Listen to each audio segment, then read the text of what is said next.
Voice of لیبریز کے تمام دیکھنے اور سننے والوں کو بختیار ظفر کی طرف سے خوش آمدید۔ السلام علیکم۔ تو ناظرین، آج ہم جس ٹاپک کو ڈسکس کرنے چاہ رہے ہیں وہ ہے بنیادی طور پہ مینجمنٹ کے جو 7 سٹیپس ہوتے ہیں وہ کون کون سے ہوتے ہیں، اور ان 7 سٹیپس کو انٹروڈیوس کس نے کروایا تھا، اور یہ 7 سٹیپس جو ہیں ان کی جو ابریویشن ہے وہ پوسٹ کوڈ اس کو کہا جاتا ہے، اس کے بارے میں آج ہم ڈسکس کرنے چاہ رہے ہیں۔ تو ڈیئر اسٹوڈنٹس، جو پوسٹ کور ایک مینجمنٹ میں ایک ورڈ یوز ہوتا ہے، اس کو بنیادی طور پر یہ ایک مخفف ہے، اور ایک ایسا مخفف ہے جو انتظامیہ اور عوامی انتظامیہ کے شعبے میں وسیع پیمانے پر استعمال ہوتا ہے، جو تنظیمی نظریے کی کلاسیکی نظریے کی عکاسی کرتا ہے۔ واضح طور پر سب سے پہلے پوسٹ کور کی اصطلاح کو لوتھر گولک اور لنڈال اروک نے اس کا استعمال کیا تھا 1937 کے اندر، جب انہوں نے ایک اپنا مقالہ لکھا تھا۔ تاہم اس پوسٹ کور کا جو لفظ پہلی دفعہ تصور پیش کیا گیا وہ 1935 کے اندر کیا گیا۔ ابتدا میں یہ جو پوسٹ کور تھا عوامی خدمت کے پیشہ ور افراد کو ترقی دینے کی کوشش میں یا کوشش کے لیے ایک تصور سمجھا گیا، یا تصور کے طور پہ اس کو پیش کیا گیا۔ گولک کے اپنے الفاظ میں 7 بنیادی عناصر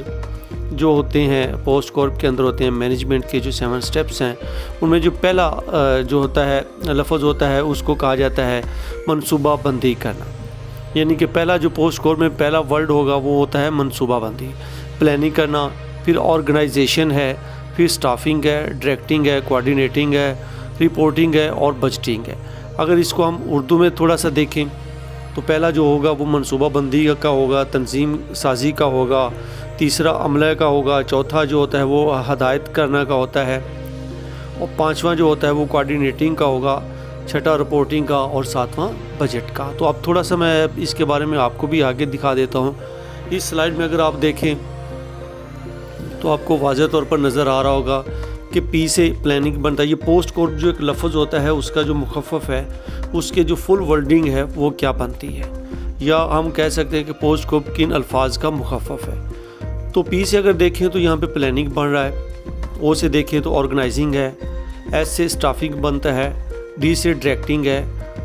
سی او جو ہوتا ہے اس سے کوآرڈینیٹنگ مراد لیا جاتا ہے، آر سے مراد لیا جاتا ہے رپورٹنگ، اور بی سے مراد لیا جاتا ہے بجٹنگ۔ تو سب سے پہلا جو بنیادی سٹیپ ہوتا ہے وہ ہوتا ہے منصوبہ بندی کا، کہ پلاننگ آپ نے کیسے کرنی ہے۔ کسی بھی ادارے کے اندر جو پلاننگ ہوتی ہے وہ بڑی ہی زیادہ اہمیت کی حامل ہوتی ہے۔ پلاننگ کے بغیر آپ کوئی بھی کام منطقی انجام تک اس کو نہیں پہنچا سکتے۔ منصوبہ بندی سے مراد کام کے وسیع مسودہ کا قیام ہوتا ہے،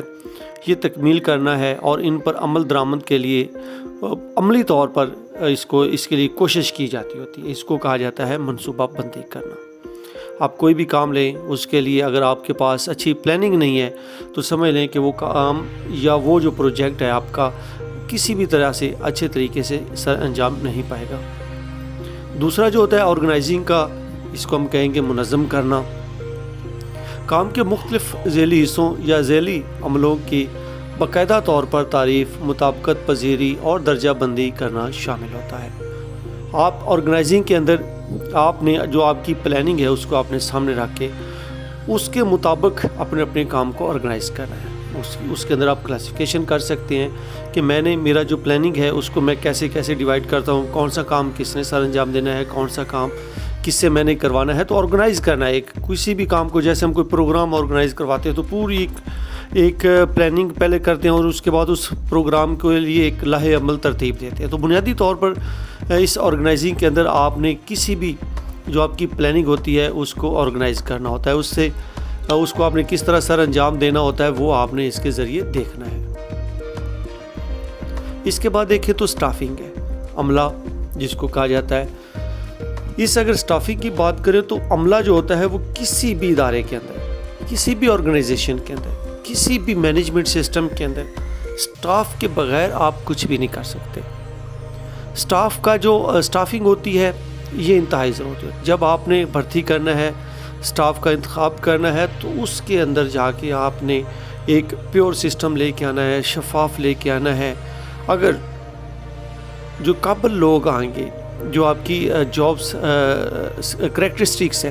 اس کے اگر اوپر پورا اترتا ہے تو آپ اس کو لیں گے، نہ کہ آپ سفارش کے اوپر کر لیں، نہ کہ آپ اپنی مرضی سے پسند اور ناپسند کی بنیاد پہ کر لیں۔ اگر آپ نے اپنی پلاننگ اور اپنی آرگنائزنگ جو ہے یا آرگنائزیشن جو ہے یا اپنا آپ کا جو پروجیکٹ ہے اس کو آپ نے ٹاپ پہ لے کے جانا ہے تو اس کے لیے جو اسٹافنگ ہوتی ہے وہ آپ کو پرفیکٹ کرنی پڑتی ہے۔ جو آپ کی جاب ریکوائرمنٹ ہے اس کے مطابق اگر آپ اسٹافنگ کریں گے تو یقینی طور پہ آپ کی جو آرگنائزیشن ہے، آپ کا جو ادارہ ہے وہ بہت بہتر طریقے سے پرفارم کرے گا۔ اس کے بعد اگر دیکھیں تو اگلا جو پوائنٹ آتا ہے اسٹافنگ کے بعد ڈی کا آتا ہے، اور ڈی کا مطلب ہوتا ہے ڈائریکٹنگ۔ ڈائریکٹنگ کا مطلب ہے کہ آپ نے ہدایت دینی ہے۔ ہدایت کیسے دینی ہے، کن کو دینی ہے، کیسے دینی ہے، اس کے لیے آپ نے ایک لاہ عمل ترتیب دینا ہوتا ہے۔ عمومی طور پر جو ہدایت ہوتی ہے، ہدایت کاری کے اندر مطلوبہ جو آپ کا ڈھانچہ ہوتا ہے اور فیصلہ سازی کی جو ہدایت ہوتی ہیں، آپ نے فیصلہ کس نے کرنا ہے اور جو فیصلہ جو ہوتا ہے وہ کس تک پہنچنا ہے اور اس کے اوپر کس نے امپلیمنٹ کرنا ہے، ان کو پورا کرنے کے لیے احکامات آپ نے کس کو دینے ہیں، یا آپ نے اس جو آپ کی پلاننگ ہے، آپ کا جو آرگنائزنگ ہے، آپ نے جو بھی اوپر سے حکم دیا ہے اس کو کس تک پہنچنا ہے اور اس کے اوپر کس نے عمل درآمد کروانا ہے اور اس کے اوپر کون جو ہے چیک اینڈ بیلنس رکھے گا۔ تو یہ ایک ڈائریکٹنگ جو ہوتی ہے اس کے زمرے میں آتا ہے کہ آپ اس کو وقتاً فوقتاً جہاں پہ کوئی کمی بیشی ہوتی ہے وہاں پہ آپ اپنا وہاں پہ اس کمی بیشی کو دور کرنے کی کوشش کرتے ہیں، جہاں پہ سٹاف کی کمی ہوتی ہے وہاں پہ سٹاف دیا جاتا ہے۔ تو آپ نے ڈائریکٹ کرنا ہے، ڈائریکٹنگ کرنی ہے، آپ نے اس کو چیک کرتے رہنا ہے کہ جہاں پہ بھی آپ کی آرگنائزیشن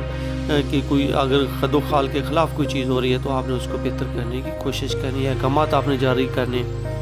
اس کے بعد جو نیکسٹ پوائنٹ ہوتا ہے وہ ہوتا ہے کوآرڈینیٹنگ کا، اور کوآرڈینیٹنگ جب تک یا کوآرڈینیشن جب تک چاہے وہ 2 افراد ہوں یا 2 لائبریریز ہوں یا 2 ادارے ہوں یا 2 کنٹریز ہوں، جب تک کوآرڈینیشن ان کے درمیان اچھے طریقے سے نہیں ہوگی تو یقینی طور پہ اس کے اندر بھی اس مینجمنٹ کا جو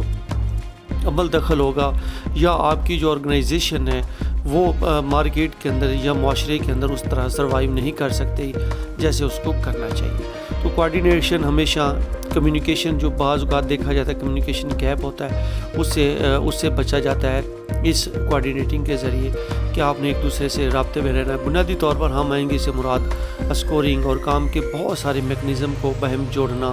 آپ کا جو ہوتا ہے وہ کوآرڈینیٹنگ کہلاتا ہے۔ اس کے بعد اگلا جو اسٹیپ دیکھیں وہ ہوتا ہے رپورٹنگ کا، کہ رپورٹنگ کیا ہوتی ہے۔ رپورٹنگ بنیادی طور پر مینجمنٹ یہ چھٹا اصول ہے اس کا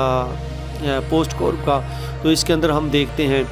کہ جو رپورٹنگ ہوتی ہے وہ ہم نے کیسے کرنی۔ رپورٹنگ بنیادی طور پر ہوتی کیا ہے رپورٹنگ میں، اور رپورٹنگ اسی لیے کی جاتی ہے تاکہ کام میں آپ بہتری لا سکیں، کام سے متعلقہ کاموں کے بارے میں اکثر جو آپ کے افیسرز اعلیٰ ہوتے ہیں، افسران اعلیٰ ہوتے ہیں، ان کو آپ اپڈیٹ کر سکیں یا ان تک اپڈیٹ پہنچانا مقصود ہوتا ہے۔ معلومات کی تقسیم کا معائنہ یا ریکارڈ رکھنا بھی اسی کے زمرے میں آتا ہے کہ جتنا بھی کام ہو رہا ہے اس کی رپورٹ کرنا ڈیلی کی بنیاد پہ، روزانہ کی بنیاد پہ۔ کا 7واں پوائنٹ ہے بجٹ۔ بجٹ کے اندر ہم دیکھیں گے کہ بجٹ میں وہ تمام واقعات شامل ہوتے ہیں جو اکاؤنٹنگ، ایڈیٹنگ، کنٹرول اور مالیاتی جو منصوبہ بندی ہے اس کے تحت آپ کرنے جا رہے ہوتے ہیں۔ تو فنڈ کے بغیر کوئی ادارہ رن نہیں کرتا۔ اس فنڈ کی جو تقسیم ہوتی ہے، اس فنڈ کے جو استعمال ہوتا ہے،